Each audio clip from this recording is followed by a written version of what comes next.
Paz a todos, boa noite. Bom, vamos começar a nossa escola de discípulos, dirigindo uma oração a Deus, agradecendo ao Senhor pela oportunidade que Ele está nos concedendo de estarmos aqui na casa do Senhor nessa noite, depois de uma semana, né? Dessa vez nós vamos engrenar em nome de Jesus Cristo. Querido Deus e eterno Pai, nós te agradecemos essa rica oportunidade que o Senhor nos dá de estarmos aqui na Tua casa para aprendermos um pouco mais da Tua palavra. Fala aos nossos corações, ministra ao nosso espírito, alimenta a nossa alma, dá luz ao nosso entendimento, ateia fogo no nosso coração, Senhor, que nós venhamos ter sede de crescer na graça e no conhecimento, Pai. Ajuda-nos, Espírito Santo, a compreender a mensagem da palavra, a que nós venhamos também sermos mensageiros da mesma palavra a tantos outros que necessitam conhecer e ouvir. Usa-nos poderosamente, de uma forma profunda, de uma forma intensa, de uma forma, Senhor meu Pai, impactante. Nós somos os teus servos, vasos em tuas mãos, ó Pai querido, chamados por ti, escolhidos para a tua obra, Senhor meu Pai. Então nós nos colocamos à tua disposição, colocamos o nosso intelecto, Senhor meu Pai, em tua disposição, colocamos-nos, ó Pai, a nossa vida em tuas mãos. Faça segundo o teu querer, dentro da tua vontade, Senhor, segundo o seu propósito. Abençoa aqueles, Senhor meu Pai, que não poderão estar aqui, mas talvez estarão acompanhando o Senhor meu Pai via Facebook. Que o Senhor venha abençoar a todos em nome de Jesus, ó Pai. Guarda os familiares que deixamos em nossa casa, guarda o nosso lar em nome de Jesus Cristo e nos dá uma noite, Senhor meu Pai, maravilhosa e profunda da Tua palavra. Nós te agradecemos em nome de Jesus. Amém. Glória a Deus. Tome assento em nome de Jesus e vamos aqui numa rápida memorização, lembrar do que nós estamos falando. Nós estamos então dentro de uma aula de interpretação bíblica, interpretando o livro do Apocalipse. Então estamos estudando como entender a mensagem do Apocalipse. Então já estudamos como estudar o livro de Apocalipse. O segundo ponto que estudamos foi como interpretar o livro de Apocalipse. E o terceiro ponto é como entender a divisão do livro do Apocalipse. E eu falei, né, sobre as correntes pós-milenista, pré-milenista, a corrente amilenista ou espiritual. Falei das 7 sessões do Apocalipse, né, ponto a ponto, do capítulo 1 ao capítulo 3, os 7 candeeiros, que é as 7 igrejas. Do capítulo 4, a segunda sessão, que é do capítulo 4 ao capítulo 7, são os 7 selos, né? Falei também sobre a terceira sessão, que é do capítulo 8 ao capítulo 11, que são as 7 trombetas, e aqui é que difere sobre a grande tribulação, princípio de dores, grande tribulação e a ira de Deus. Porque quando a gente fala de princípio de dores e grande tribulação, nós estudamos o capítulo 4 a 7, principalmente o capítulo 5, 6 e 7, tá? Do capítulo 8 ao capítulo 11, a gente fala sobre as 7 trombetas de Deus, que é o derramar da ira de Deus sobre todos aqueles homens ímpios que os seus nomes não foram encontrados no livro da vida. A quarta sessão é do capítulo 12 ao capítulo 14, que é a tríade do mal, né? O anticristo, o falso profeta e o dragão. A quinta sessão do livro de Apocalipse vai do capítulo 15 ao 16, que fala sobre as 7 taças. Ela repete novamente a história do toque das 7 trombetas. Então elas estão alinhadas. A sexta sessão vai do capítulo 17 ao 19, que fala da derrota dos agentes do dragão, a meretriz, a besta, o falso profeta, tá? E a última sessão, a 7ª sessão, do capítulo 20 ao 22, é a sessão que mostra o reino de Cristo com as almas dos santos no céu e não o milênio na terra depois da segunda vinda. É a gloriosa vitória da igreja contra o mundo, o pecado, Satanás, os demônios e a morte. Amém? Então, dentro disso aí, nós já estamos bem alinhados, bem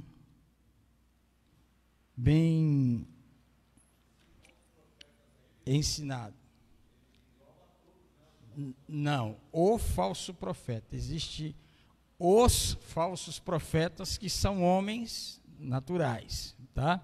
E haverá o falso profeta, o camarada que vai ser que enganará muitos, que fará milagres, entendeu? Mais do que esses que estão fazendo hoje.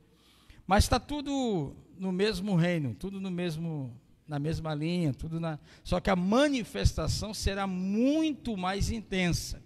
E é sobre isso que eu quero falar hoje, não sobre só o falso profeta. Eu quero falar, como eu já detalhei muito, o capítulo 1 até o capítulo 3, que foi o que era, o que é e o que há de vir. Agora vamos falar sobre o que há de vir. O que é o capítulo 1, que é a revelação do próprio Cristo, e ele ordenando a João que escrevesse o que era, as 7 igrejas, tá?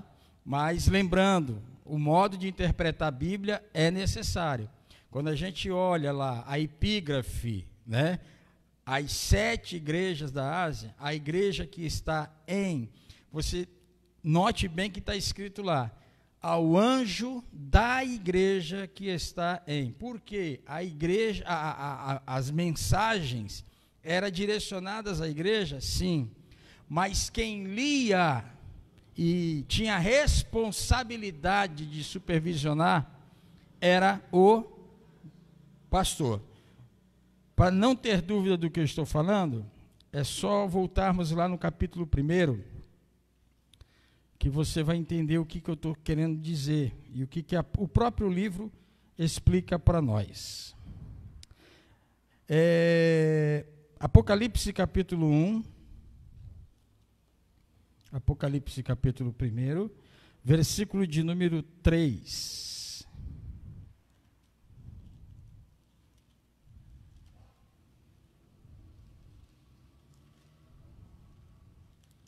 Apocalipse capítulo 1, versículo de número 3, e nós vamos entender direitinho o que a própria palavra nos ensina, nos adverte.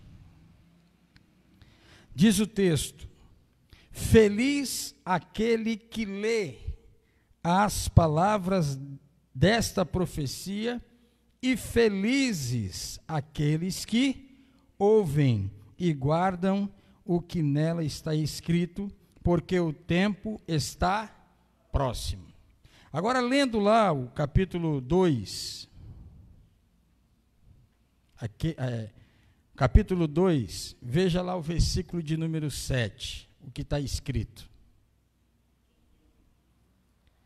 Aquele que tem ouvidos, ouça o que o Espírito diz E o texto que nós lemos, feliz aqueles que ouvem. Agora veja lá o versículo de número 1 do capítulo 2, o que está escrito. Ao anjo da igreja em Éfeso escreva: estas são as palavras daquele que tem as 7 estrelas em sua mão direita e anda entre os 7 candelabros de ouro, os 7 candeeiros de ouro. Veja só que a palavra aqui, ela não está no plural, ela está no singular. O que diz? Conheço as tuas obras. Mas entendendo esse conheço as tuas obras, não é a questão de que a carta está sendo escrita ao ou a unicamente o pastor. ele está lendo a carta à igreja, certo? E aqui nós estamos falando de uma específica e local. Ela está onde? Em Éfeso. Então ele é o responsável pela leitura da carta à igreja. Por isso que ele fala assim: conheço as tuas obras. Mas quando ele fala assim: quem tem ouvidos, ouça o que o Espírito diz às igrejas. Amém? Então, quem é aqui mais um feliz? Feliz é o que lê.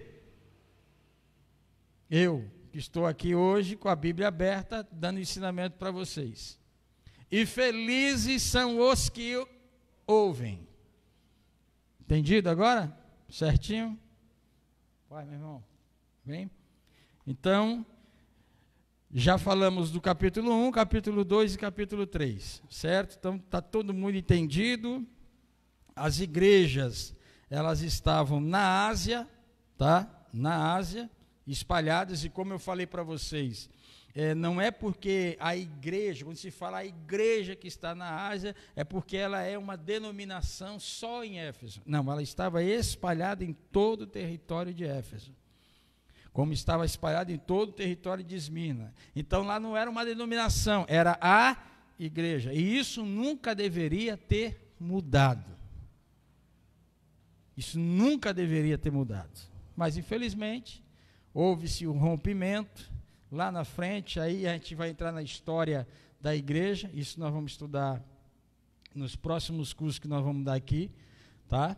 Vamos estudar sobre a história da igreja, que é importante.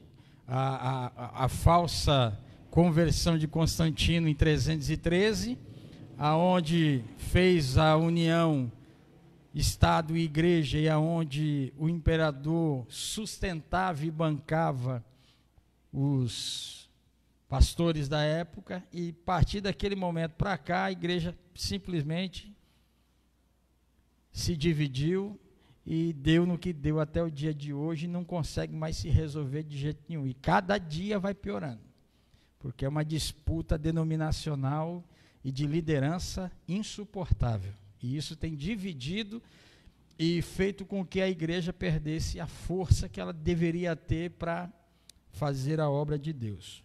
Hoje, como eu disse para você, eu quero tentar falar do capítulo 4, capítulo 5, capítulo 6 e tentar chegar ao capítulo 7. Será que eu consigo, irmão Fernando? Em nome de Jesus. Então vamos lá.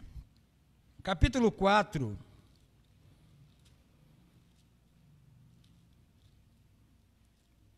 Repetindo de novo lá, o capítulo 1 é o que era, é o que é, o que era 2 a 3 e o que há de vir, que é do capítulo 4 até o capítulo de número 22. Então, Jesus se manifesta, João recebe a autoridade de Jesus, a revelação do próprio Cristo, de escrever o que ele vê, né? Registrar e mandar às igrejas. E após isso, ele tem uma visão. Então ele começa aqui a ter as revelações futuras. E o capítulo 4 é extraordinário. Acompanhe comigo aí. Capítulo 4 diz o seguinte: depois dessas coisas, olhei e eis não somente uma porta aberta no céu, como também a primeira voz que ouvi, como de trombeta ao falar comigo, dizendo: sobe para aqui, e te mostrarei o que deve acontecer depois destas coisas. Imediatamente eu me achei em espírito, e eis armado no céu um trono, e no trono alguém sentado.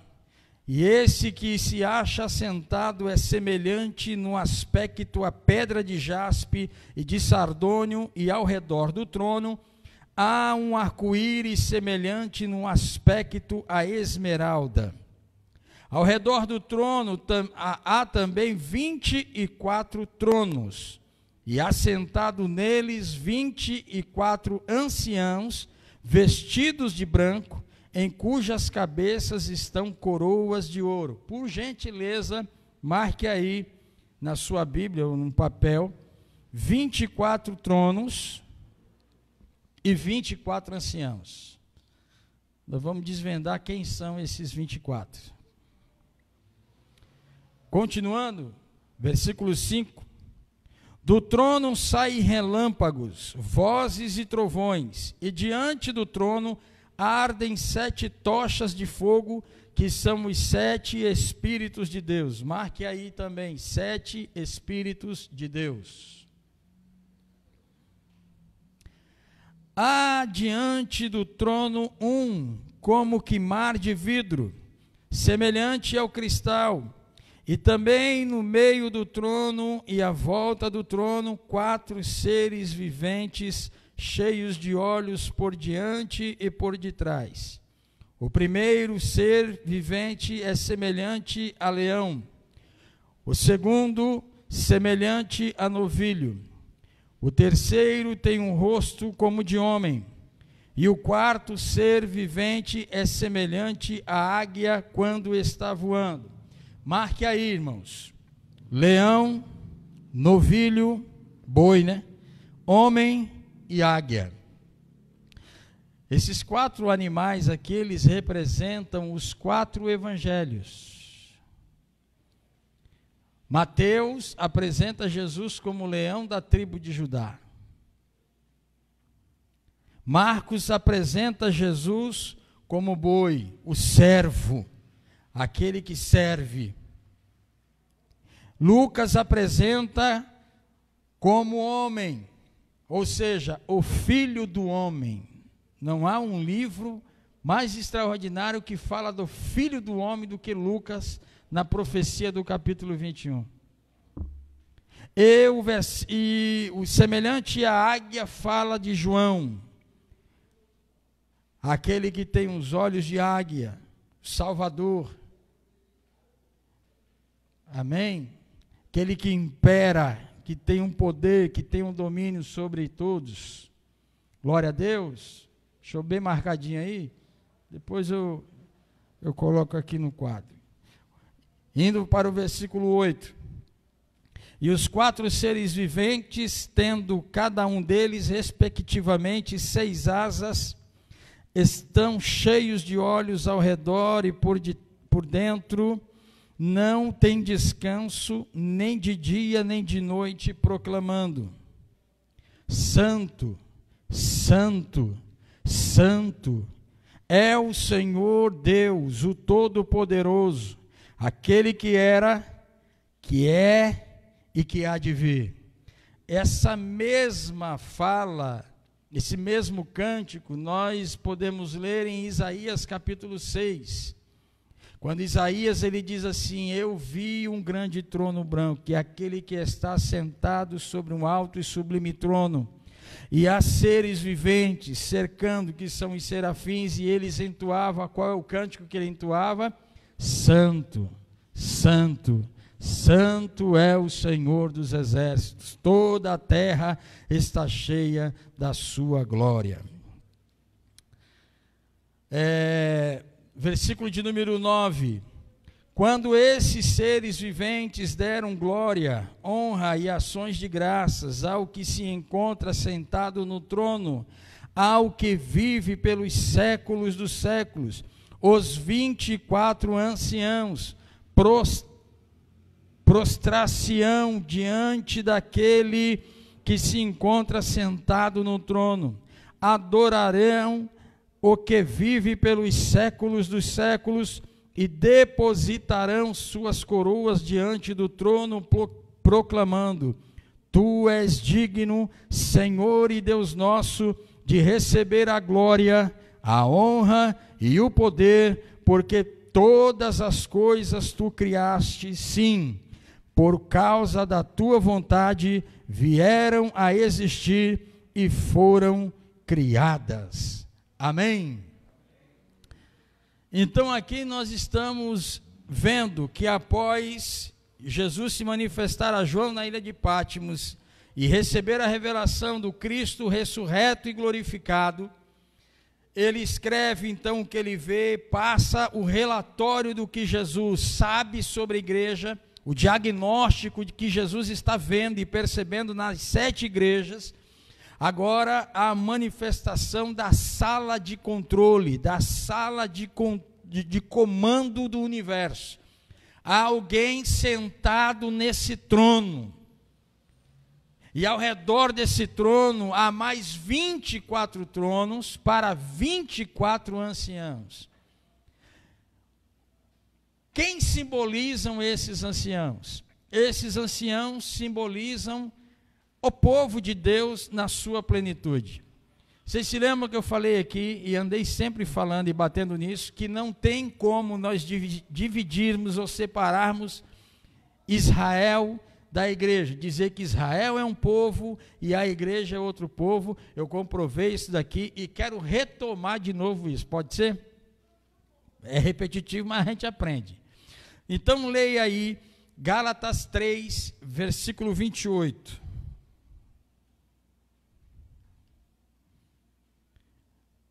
Gálatas capítulo 3, versículo de número 28.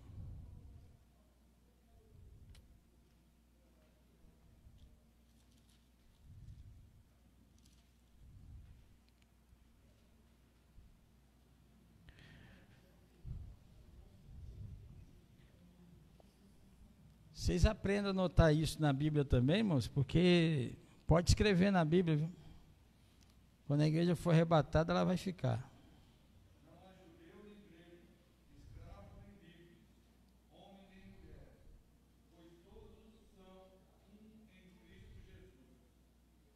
Amém?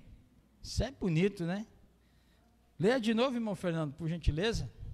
Não há judeu nem grego, escravo nem livre, homem nem mulher, pois todos são um em Cristo Jesus. Glória a Deus. Vamos ler também Romanos, capítulo de número 10, se não falha a minha memória, versículo 12.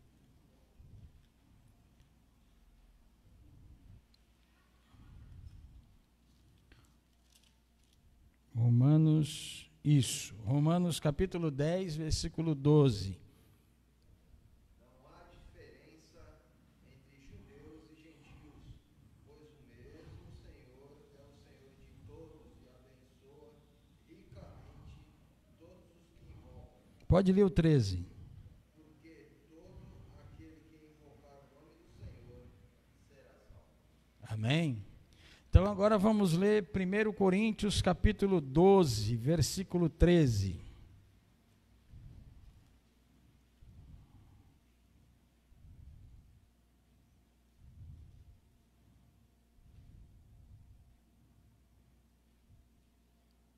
Pois em um só corpo todos nós fomos batizados, em um único Espírito, quer judeus, quer gregos, quer escravos, quer livres, e a todos nós foi dado beber de um único Espírito. Amém? Mais claro do que isso, só repetindo quantas vezes for necessário. Não é verdade? Então, não tem como nós querermos separar. Veja só uma coisa interessante. Vamos fazer aqui um apanhado da história, do plano histórico de salvação de Deus. Veja que coisa interessante. Quando a gente fala de simbologia e tipologia bíblica, é uma matéria que é essencial para nós conseguirmos interpretar texto bíblico. Quando a gente fala do Egito, você conhece o Egito como o quê? Mundo. Sistema do mundo. Sistema pecaminoso, escravagista do mundo. Faraó representa quem? O mal. Certo? O povo está escravizado. Deus levanta um libertador. Qual é o nome dele? Moisés. No hebraico, Moshe. Certo? Quem representa? Moisés aponta para quem? Para Cristo, o libertador. Certo? quando ele liberta o povo de Israel do Egito, depois de 430 anos de escravidão, o povo fica livre.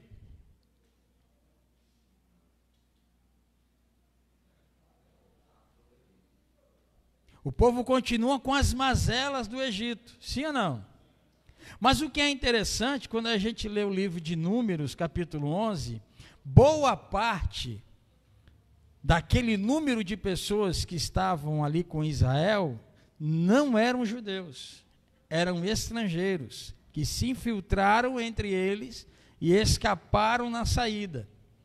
Tanto que foram esses estrangeiros que inflamaram o coração do povo para murmurarem contra Deus e oprimirem a Moisés.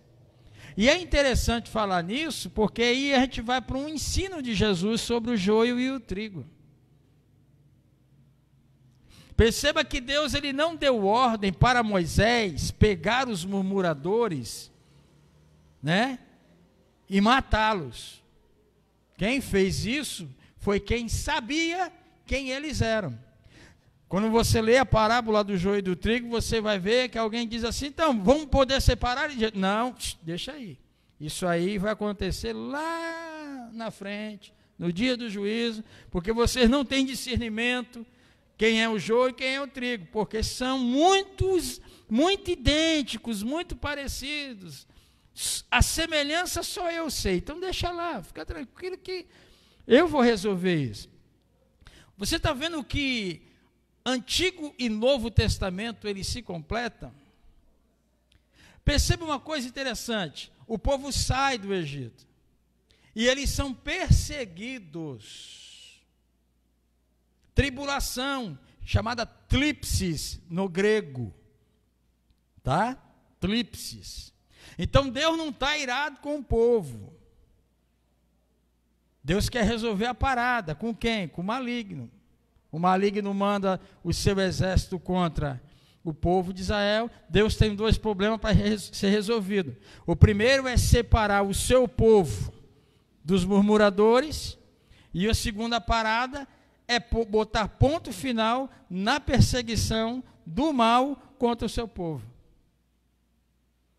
Então, desde lá de trás, a gente vai ver que Israel é um povo que viveu em grande perseguição, tribulação e momentos difíceis.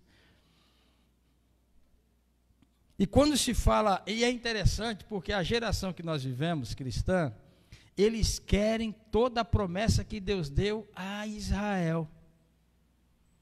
Promessa todo mundo quer.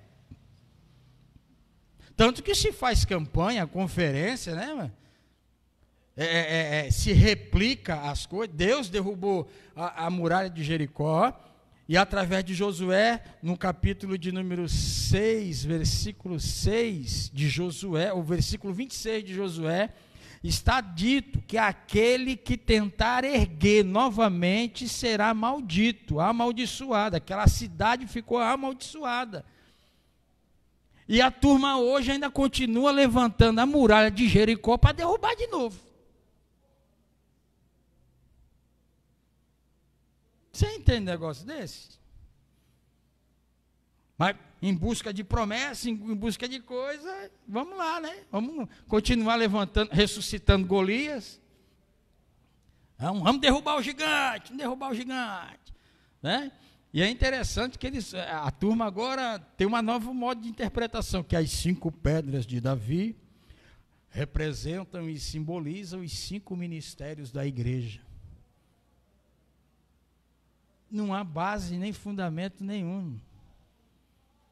Porque os 5 ministérios são as 5 engrenagens que fazem a igreja se movimentar para o conhecimento da plenitude de Cristo e a maturidade de vida cristã em Cristo Jesus, o nosso Senhor. Então não tem nada a ver com gigante. Mas a turma gosta do gigante. Ele morreu lá atrás, mas a turma está ressuscitando ele, que precisa... Irmão, vamos falar sério. Então, se nós pegarmos assim no Antigo Testamento, ler ao pé da letra o Antigo Testamento, e aparelhar o Antigo Testamento com o Novo Testamento, vai se cumprir o que o único livro da Bíblia diz, que é Hebreus, que o que era lá atrás, no Antigo Testamento, na lei, era simplesmente sombra da realidade em Cristo Jesus que se cumpriu nele. Tabernáculo, entendeu?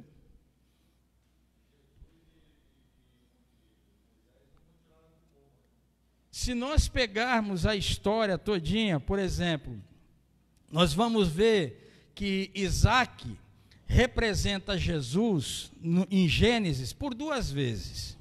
Quais são essas 2 vezes?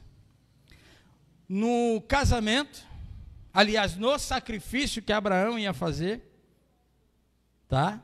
No sacrifício, ali já era um apontamento que haveria uma substituição. Aliás, o cordeiro é a pessoa bendita de Cristo, porque foi ele que substituiu, sai Isaac, entra o cordeiro, certo? Aí a gente vai pegar Isaac agora representando Cristo, quando? Lá no capítulo de número 22, quando Abraão pede para o seu servo, Eliezer, o Damasceno, sair para procurar uma noiva para o seu filho. Preparar a noiva para o seu filho, e quando ela estiver preparada, trazer a noiva para o seu filho.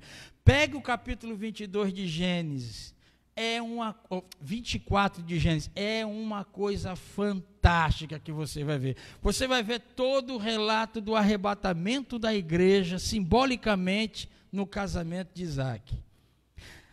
São 5 personagens que tem lá, quer marcar aí? Marca aí, direitinho, para você não perder aí a linha. Pega um espaço em branco aí nessa apostila, se tiver, e vamos marcar aí. Abraão, marca assim, ó, uma coluna. Abraão, Isaac, Eliezer, Rebeca, Sara e Quetura. São 6, né? Rebeca, Sara e Quetura. São 6? 6. Falei 5, isso. Aí você põe assim, tracinho, ó, no lado de cada um. Por quê? Abraão simboliza quem aí? Deus Pai.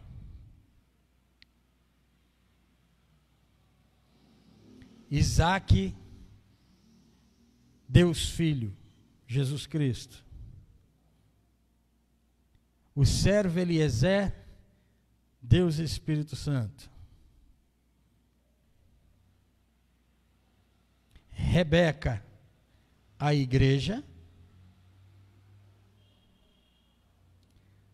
Sara, Israel. E Quetura, Israel restaurado.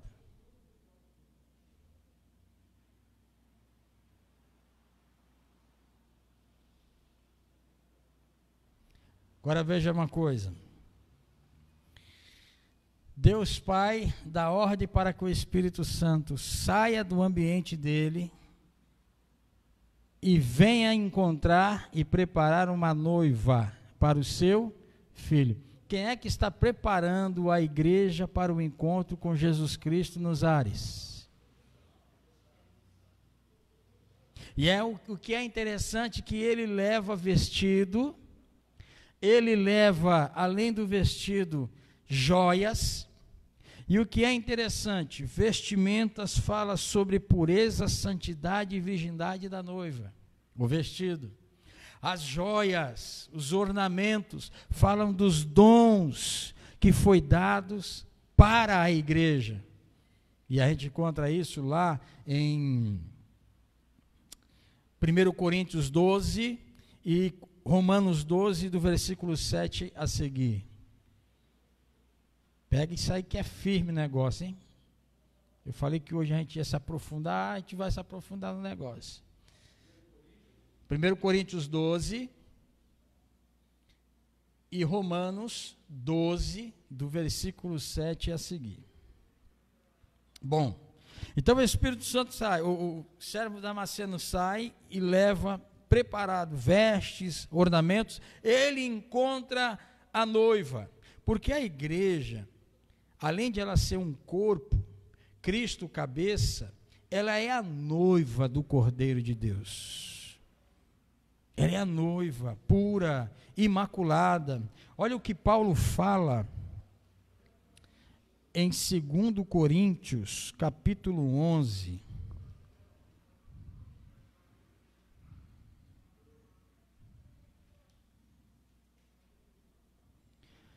Segundo Coríntios, capítulo 11, versículo 2.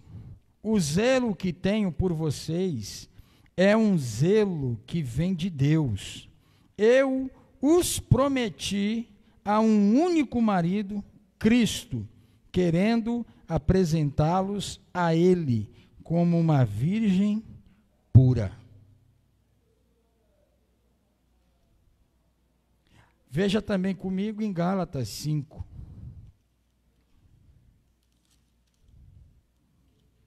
Gálatas capítulo 5.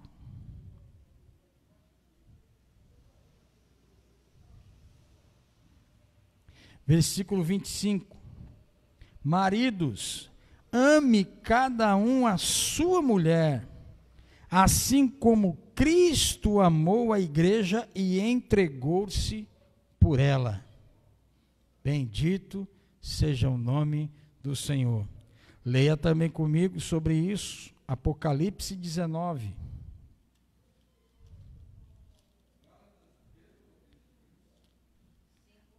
Efésios capítulo 5, versículo 25. Eu falei Gálatas? Jesus me perdoe, irmãos. Gálatas, por gentileza. Gálatas capítulo 5, versículo 25. É que os óculos já estão... Efésios. É que os meus óculos já estão gastos. E o cérebro está mais ainda. Tá?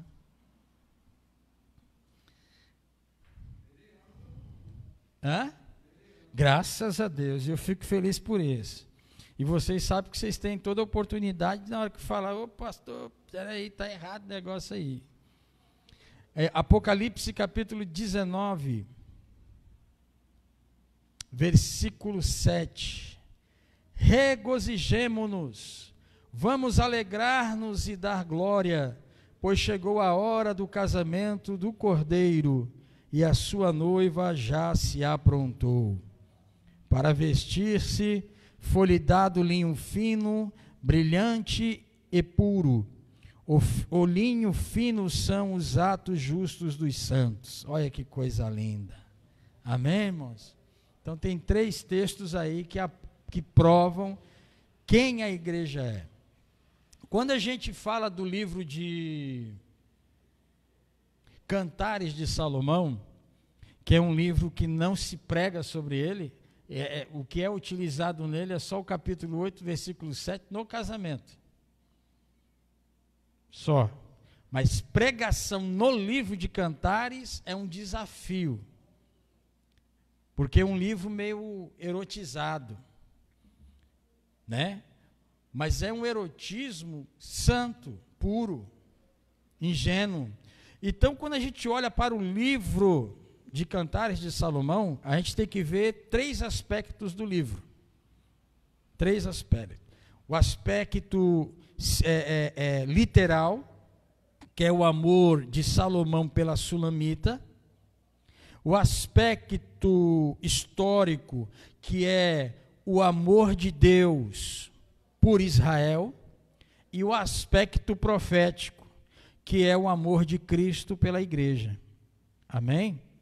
Então, pegue também e anote esse negócio que é bem interessante. Depois eu repito se vocês precisarem ouvir. Mas vamos lá. Voltando ao capítulo 4 de Apocalipse.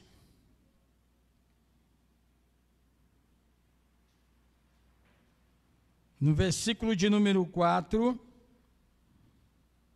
fala de 24 tronos, não é isso? E 24 anciãos. Então vamos lá. Esses 24 anciões se dividem em 2 partes. Antiga aliança, nova aliança. Antigo Testamento, Novo Testamento. Lei e graça. representam os 12 patriarcas e representam os 12 apóstolos de Cristo.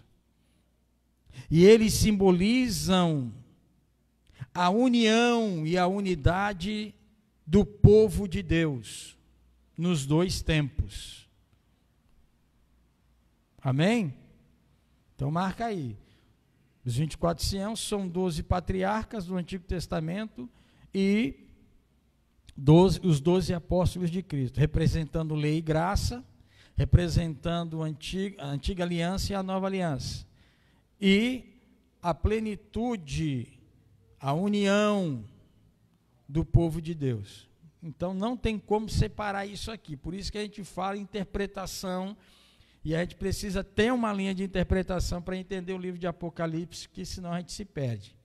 Como alguns acreditam piamente, eu respeito a opinião deles, não vai deixar de ser os meus irmãos, e nem eu deles, porque eles acreditam piamente que a igreja será arrebatada antes da grande tribulação, porque julgam eles ser a grande tribulação a ira de Deus. E a gente vai chegar lá daqui a... Eita, meu Deus, será que vai dar tempo? Se não der hoje, eu deixo água na boca para... né? para a próxima terça. Senão também não tem graça, porque assim, né? Você tem que deixar o povo assim ansioso. Assim, pra... Então vamos lá. Já falei também do versículo 7, né? Os 4 seres viventes, a aparência dos 4 seres viventes, a semelhança deles, que fala sobre os 4 evangelhos, né? Anote aí, deixa anotado. Vamos então ao capítulo 5. No capítulo 5, no capítulo 4, ele tem a visão do trono de Deus, dos seres viventes, dos 24 anciãos, da glória de Deus, do poder de Deus, da sala de comando, né? No capítulo 5, ele vai ter agora a visão, mais uma vez, de Cristo glorificado. Diz assim um texto: vi na mão direita daquele que estava sentado no trono um livro escrito por dentro e por fora, de todo selado com 7 selos. Vi também um anjo forte, que proclamava em grande voz: quem é digno de abrir o livro e de lhe desatar os selos? Ora, nem no céu, nem sobre a terra, nem debaixo da terra, ninguém podia abrir o livro, nem mesmo olhar para ele. E eu chorava muito, porque ninguém foi achado digno de abrir o livro, nem mesmo de olhar para ele.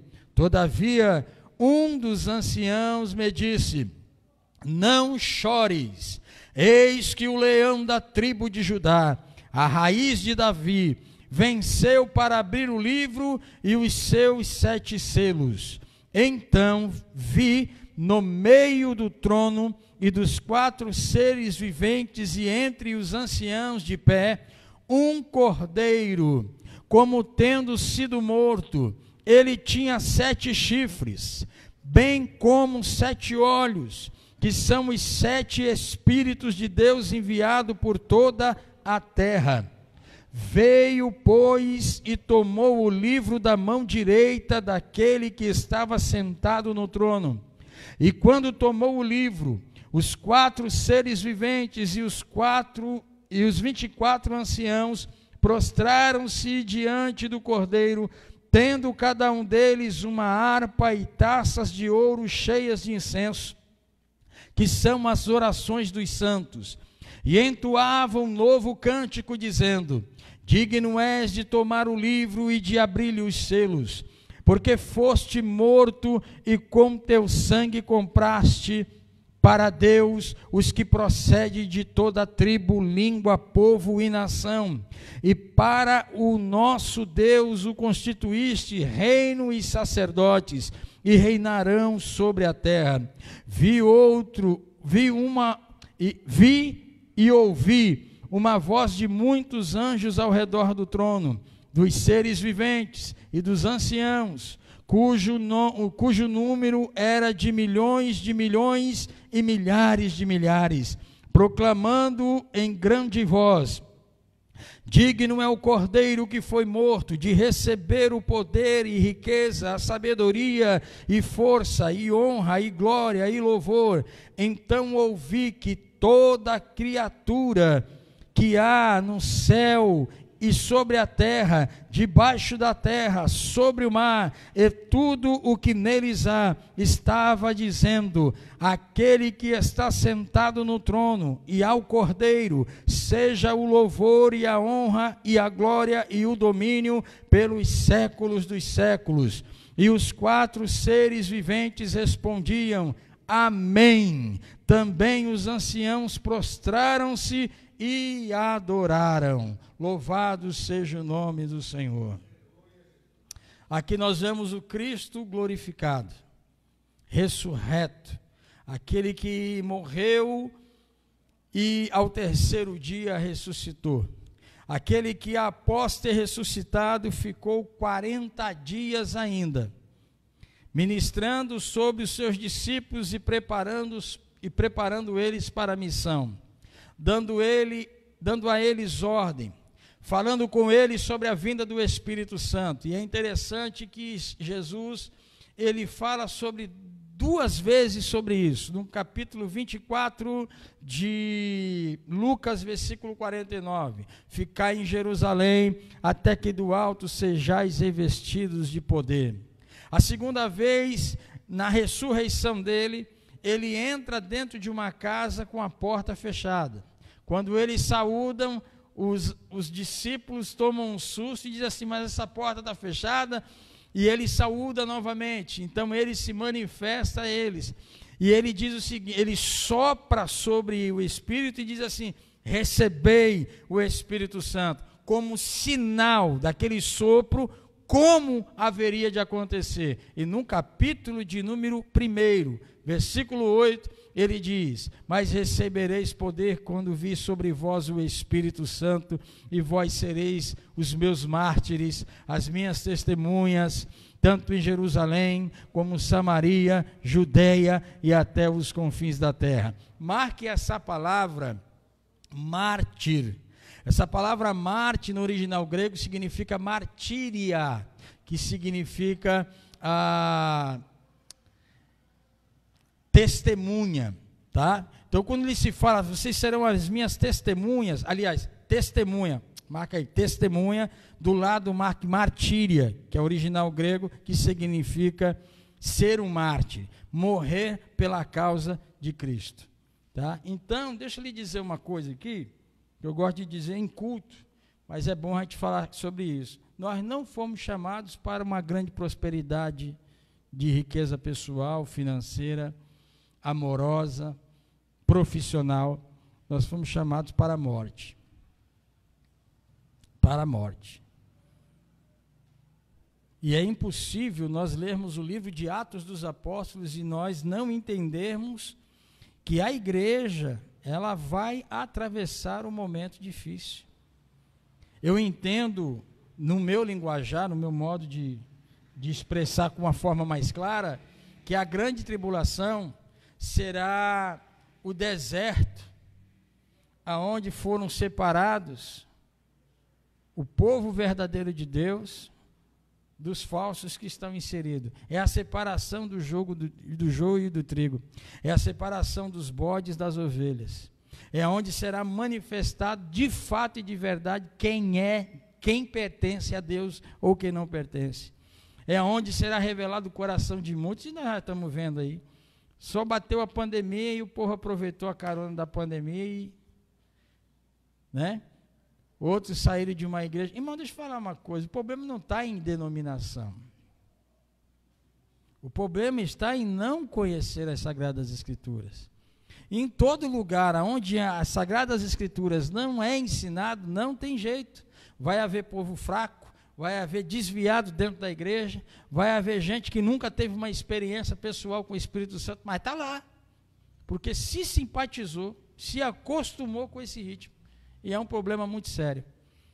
Amém? Vamos continuar? Dá tempo? Dá tempo. Capítulo de número 6. vai falar agora do princípio de dores e da grande tribulação. Perceba que até agora não falamos de quê? Do arrebatamento da igreja. Você ouviu aqui falar do arrebatamento da igreja? Você viu o grande trono, você viu Cristo glorificado, né? Agora veja só o que acontece quando Jesus ele começa a abrir o livro e desatar os 7 selos. Vi quando o Cordeiro abriu um dos 7 selos e ouvi um dos 4 seres viventes dizendo, como se fosse voz de trovão, vem. Vi então e eis que um cavalo branco e o seu cavaleiro com um arco, e foi-lhe dado uma coroa, e ele saiu vencendo para vencer. Quando abriu o segundo selo, ouvi o segundo ser vivente dizendo, vem. E saiu outro cavalo vermelho, e ao seu cavaleiro foi-lhe dado tirar a paz da terra, para que os homens se matassem uns aos outros, também lhe foi dada uma grande espada. Quando abriu o terceiro selo, ouvi o terceiro ser vivente dizendo, vem. Então vi, e eis um cavalo preto e o seu cavaleiro com uma balança na mão. E ouvi como que voz no meio dos 4 seres viventes, dizendo, uma medida de trigo por 1 denário, 3 medidas de cevada por 1 denário, e não danifiques o azeite e o vinho. Quando o Cordeiro abriu o 4º selo, ouvi a voz do 4º ser vivente dizendo, vem. E olhei, e eis um cavalo amarelo e o seu cavaleiro, sendo este chamado morte. E o inferno estava seguindo. E foi-lhes dada a autoridade sobre a 4ª parte da terra, para matar a espada pela fome, com a mortandade por meio das feras da terra. Quando ele abriu o 5º selo, vi debaixo do altar as almas daqueles que tinham sido mortos por causa da palavra de Deus e por causa do testemunho que sustentavam. Marca isso aí que é fenomenal.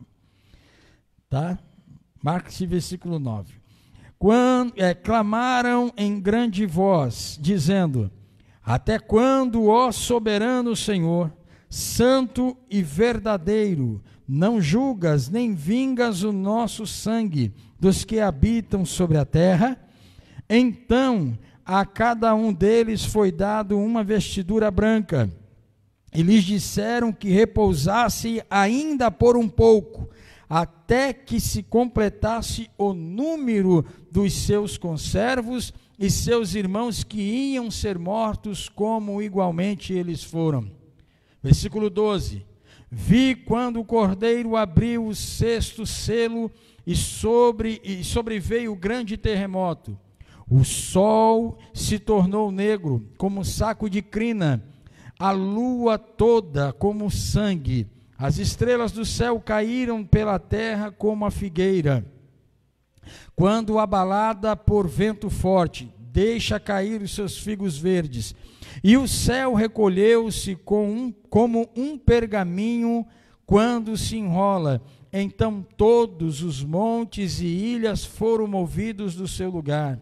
Os reis da terra, os grandes, os comandantes, os ricos, os poderosos, e todo escravo e todo livre se esconderam nas cavernas e nos penhascos dos montes, e disseram aos montes e aos rochedos, caia sobre nós, e escondei-nos da face daquele que se assenta no trono, e da ira do Cordeiro, porque chegou o grande dia da ira deles.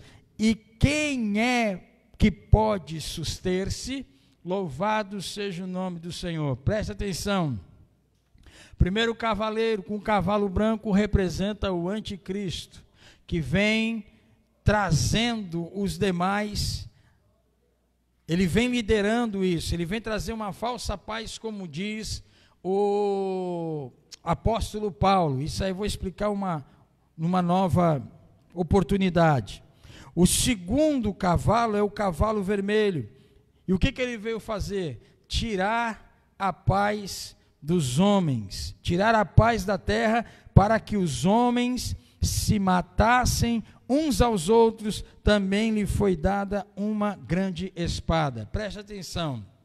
Se você fizer uma pesquisa sobre o número de homicídios, feminicídios, infanticídios, suicídios que está havendo, é crescente e é assustador. Jesus, ele falou sobre esse período. Ele falou de guerras e rumores de guerras. E quando ele fala sobre isso, ele não só fala de uma guerra mundial. Ele está falando da guerra urbana. Hoje nós vemos que as pessoas têm prazer de ir assaltar, e quando não se obtém o que quer, ele armado, ele dá um tiro para escutar o estampido da bala e o tombo do corpo no chão. E depois vai se esconder dentro de uma comunidade e ainda vai festejar o sangue que derramou, a vida que tirou, e isso sem nenhum escrúpulo, sem nenhum medo. Sem nenhum medo. Sem preocupação alguma. Ainda consegue tomar cachaça, ir para baile funk e dormir. Sem preocupação alguma. Oséias já falava sobre isso. Veja o que Oséias fala lá no capítulo de número 4. Livro do profeta Oséias, capítulo de número 4.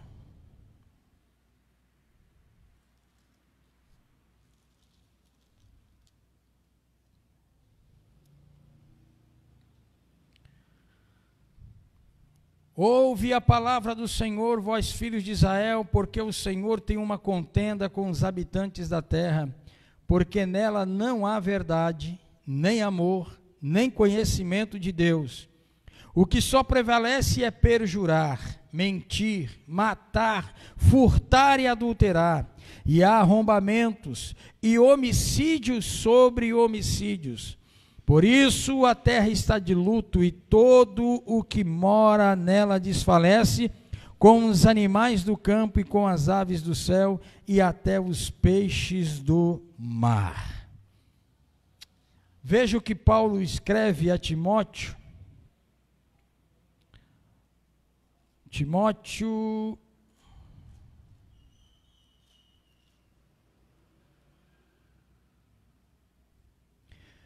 segunda carta de Paulo a Timóteo,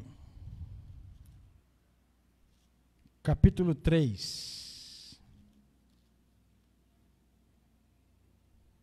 Segunda carta do apóstolo Paulo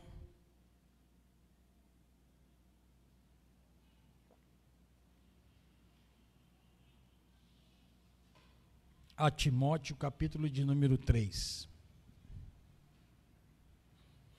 Sabe, porém, isto: nos últimos dias sobrevirão tempos difíceis, pois os homens serão egoístas, avarentos, jactanciosos, arrogantes, blasfemadores, desobedientes aos pais, ingratos, irreverentes, desafeiçoados, implacáveis, caluniadores, sem domínio de si, cruéis, inimigos do bem, traidores, atrevidos, enfatuados, mais amigos dos prazeres que amigo de Deus, tendo forma de piedade, negando-lhe entretanto o poder. Foge também destes.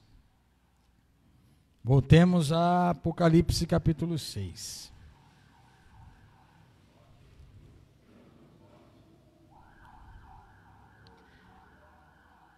No versículo de número 5 do capítulo 6 de Apocalipse, vem o terceiro cavaleiro montado num cavalo preto. E o seu cavaleiro traz uma balança na mão, e essa balança fala sobre crise financeira mundial. Veja no versículo 6: e ouvi uma como que voz no meio dos quatro seres viventes, dizendo: uma medida de trigo por 1 denário, 3 medidas de cevada por 1 denário, e não danifiques o azeite e o vinho. 1 denário é um dia de trabalho de um trabalhador. Quanto que custa hoje? 40 reais. É, tá bom. Você imagine comprar por 40 reais 1 quilo de trigo. Hoje são 42 reais, 5 quilos de arroz.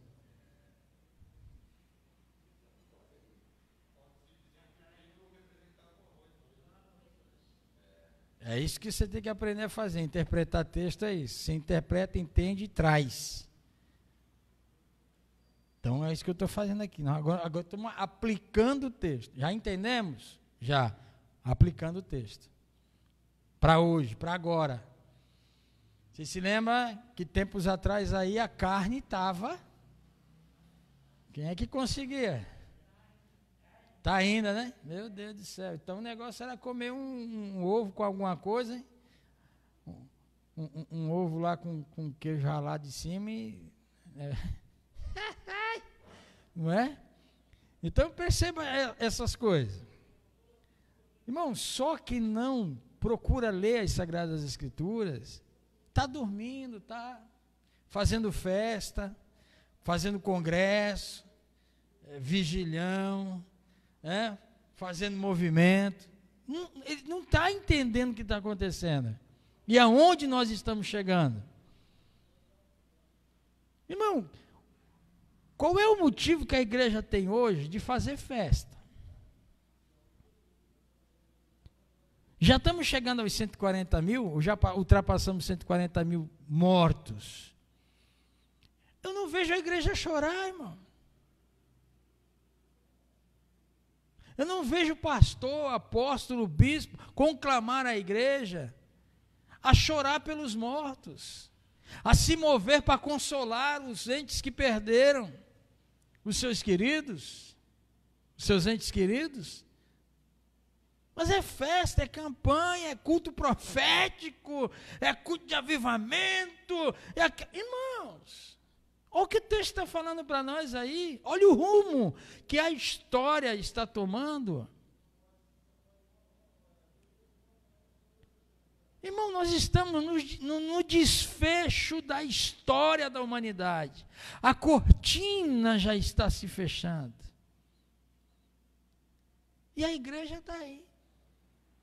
Como se nada tivesse acontecendo. Se tivesse tudo normal. Ainda diz assim, o melhor de Deus está por vir. Para mim já veio, morreu na cruz e me deu a oportunidade de estar onde estou hoje. Graças a Deus. Mas você veja-se que esse cavalo preto fala de uma crise financeira mundial, carestia.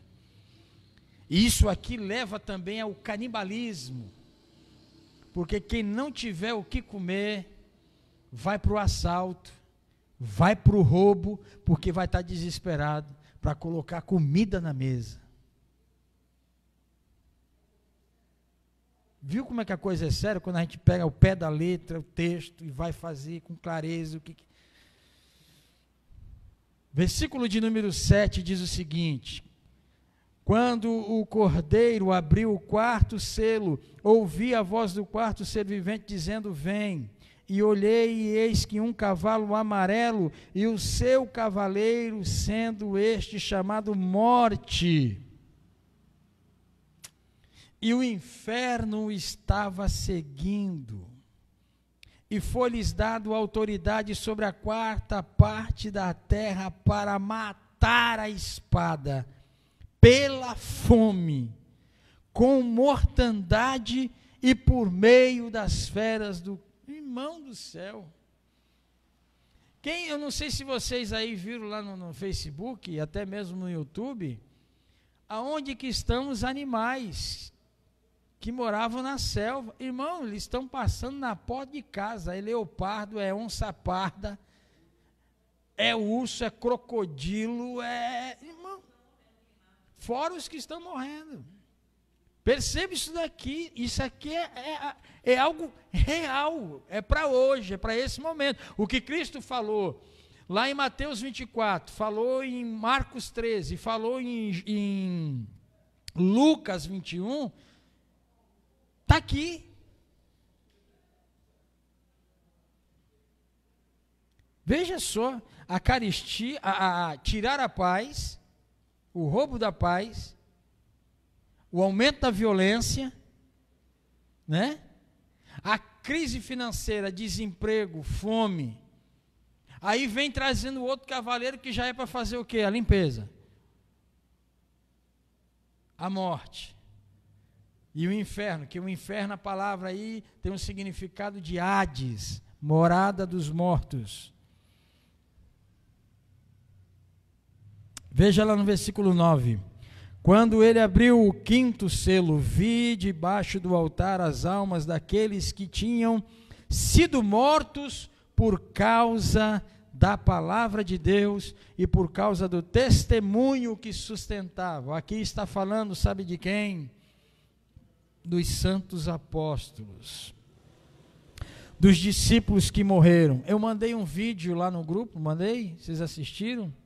A morte de cada um deles.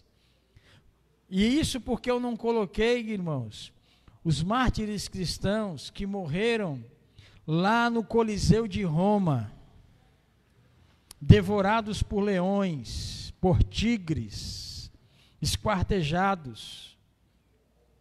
Eu vou mandar esse documentário para vocês, são 2 volumes, volume 1 e volume 2, assistam, é forte, mas assistam porque nós precisamos entender o que é cristianismo de verdade.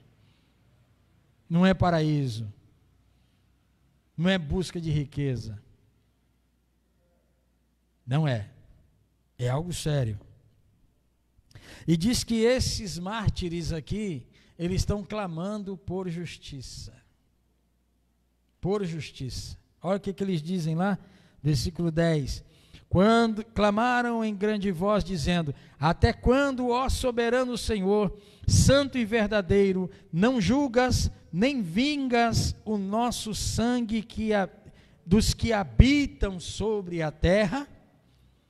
Então a cada um deles foi dada uma vestidura branca, e lhes disseram que repousassem ainda por um pouco, até que também se completasse o número dos seus conservos irmãos que iam ser mortos igualmente, eles foram. Nós fomos chamados para quê, irmãos?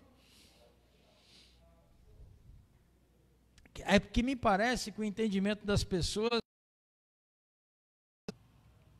entendeu? Parece que mudou, na cabeça deles. Não, mas a linha é a mesma. O caminho é o mesmo, a senda é a mesma. Não tem para onde correr. Agora veja aí, no versículo de número 12, o 6º selo, ele inaugura o período em que Deus vai começar a tratar de todo homem ímpio, de todo o desobediente, de todos aqueles que se escondem dentro do templo e carregam a Bíblia, mas nunca tiveram compromisso algum com a verdade, com o Evangelho e com Cristo. Olha só como é que faz aqui. Versículo 12, vi quando o Cordeiro abriu o 6º selo, e sobreveio grande terremoto, o céu se tornou negro, como um saco de crina, a lua toda como sangue, as estrelas do céu caíam pela terra, como a figueira quando abalada por vento forte, deixa cair os figos verdes, e o céu recolheu-se como um pergaminho quando se enrola, então todos os montes e ilhas foram movidos do seu lugar, os reis da terra, os grandes, os comandantes, os ricos, os poderosos, e todo escravo e todo livre se esconderam nas cavernas e nos penhascos dos montes, e disseram aos montes e aos rochedos: caia sobre nós e escondei-nos da face daquele que se assenta no trono e da ira do Cordeiro, porque chegou o grande dia da ira deles, e quem é que pode suster? Sabe o que eles estão vendo aqui? O que Jesus Cristo disse. E vamos ler isso em Mateus 24, e eu vou parar por aqui. Semana que vem a gente continua.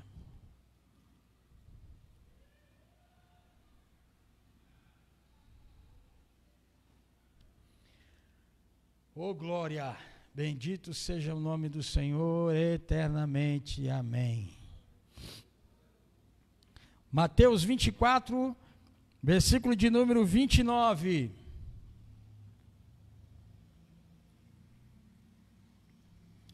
Logo em seguida a tribulação daqueles dias, o céu escurecerá, a lua não dará a sua claridade, as estrelas cairão do firmamento e os poderes dos céus serão abalados.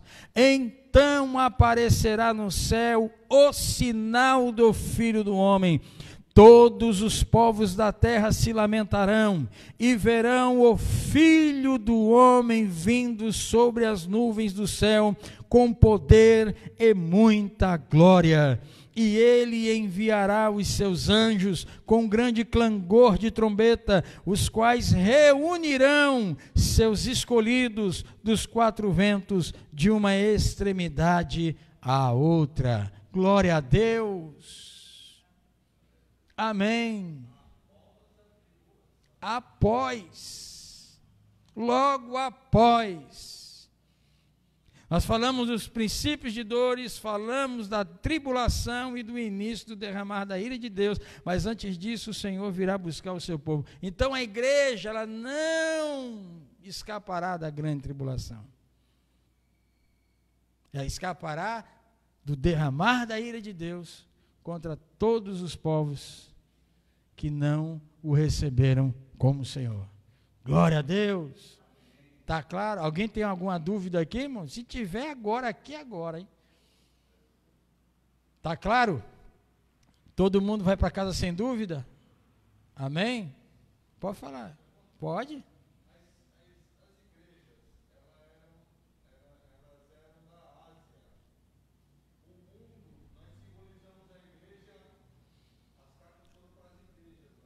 Sim, era porque aquele continente era o maior continente que havia. Se a gente for falar de desenvolvimento histórico, cultural, a gente vai ver que o apontamento é lá. Era o que tinha naquela época. Para todos nós. Para todos nós. Para todos nós. Não tem o que separar. E a gente vê uma diversidade entre elas, né? Uma mais firme, uma mais desenvolvida, outra mais, uma mais rica, outra mais pobre, entendeu? Mas o que se acerta para nós mesmos são duas, as últimas duas, Filadélfia e Laodiceia. Essas duas aí é o retrato de hoje. A que está firme ainda é aquela que a gente vê sofrer em grande perseguição. Se a gente for olhar na Ásia, na África, os nossos irmãos sendo mortos, crianças sendo mortas porque vão à escola dominical, entendeu? E os pais não se movem com medo de morrer, então preferem ver a morte do filho, não se envolver para não serem mortos. E é isso que nós estamos assistindo hoje. E tem a igreja de Laodiceia que ela se acha abastada, perfeita, saudável, entendeu? E que o Senhor tem tudo contra ela, tudo. A arrogância, a prepotência, a soberba, sou abastado, estou rico, não preciso de nada, entendeu? Então, tem lá o que quer, está lá o que tem, então, entendeu? Então, a gente tem esse, glória a Deus, sobre o arrebatamento, que é do capítulo 7, a gente vai falar semana que vem. Vamos orar? Se você trouxe aí a sua oferta, você dê com alegria de coração. Cortou já?